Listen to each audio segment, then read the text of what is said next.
Es posible que hasta hace unos meses no hubieras oído hablar de la gripe española, la pandemia que mató a millones de personas a principios del siglo XX, y seguramente con la crisis del coronavirus ya habrás oído mencionarla.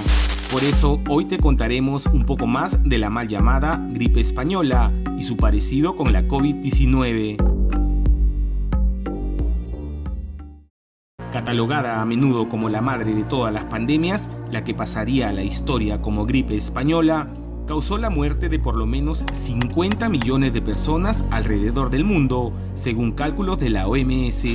Se extendió entre 1918 y 1920, y los científicos creen que infectó al menos a un tercio de la población mundial de aquel entonces, calculada en 1.800 millones de habitantes. Incluso causó más muertes que la Primera Guerra Mundial, que estaba terminando justo cuando se desató la pandemia.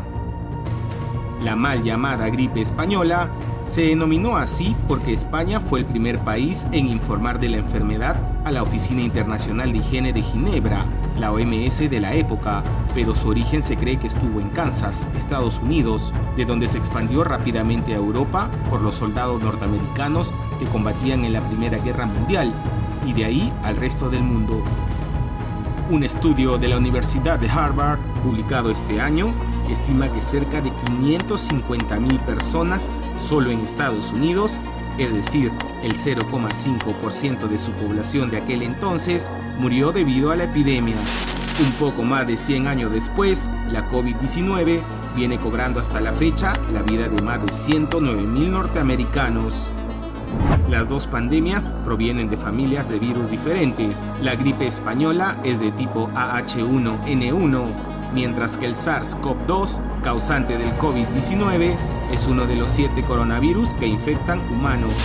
Las dos causan infecciones respiratorias con síntomas comunes del estado gripal.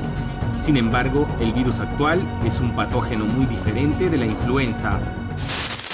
El periodo de incubación de la gripe española es con frecuencia menos de 24 horas, con síntomas bruscos como fiebre alta, y luego aparecen dolores de garganta y tos. Entre el tercero y quinto día se desarrolla una neumonía o encefalitis. La fase de incubación del coronavirus es más prolongada y puede durar entre 12 y 14 días, aunque lo habitual es entre 5 y 6. La enfermedad avanza lentamente con fiebre leve, pero después de algunos días pueden presentarse complicaciones bruscas como dificultad para respirar, tos, fiebre alta y finalmente neumonía.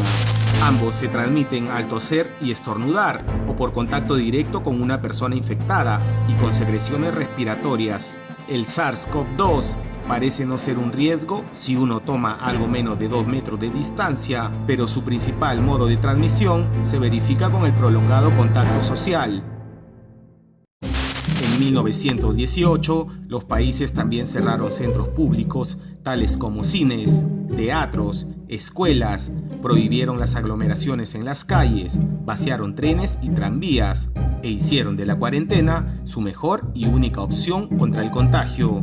Aún así, registraron miles de defunciones. Otras medidas no farmacéuticas, como las que se toman hoy en día para enfrentar al coronavirus, como el lavado de manos y el uso de tapabocas, también fueron populares en la época. La gripe española tuvo una notable mortalidad en adultos de entre 20 y 40 años, mientras que la COVID-19 es un riesgo principalmente para los adultos mayores de 60 y para gente con enfermedades previas. Esto se debe a que la población mayor de aquel entonces había sobrevivido a otras epidemias de gripe, lo que incrementó su inmunidad, a diferencia del coronavirus sin precedentes globales.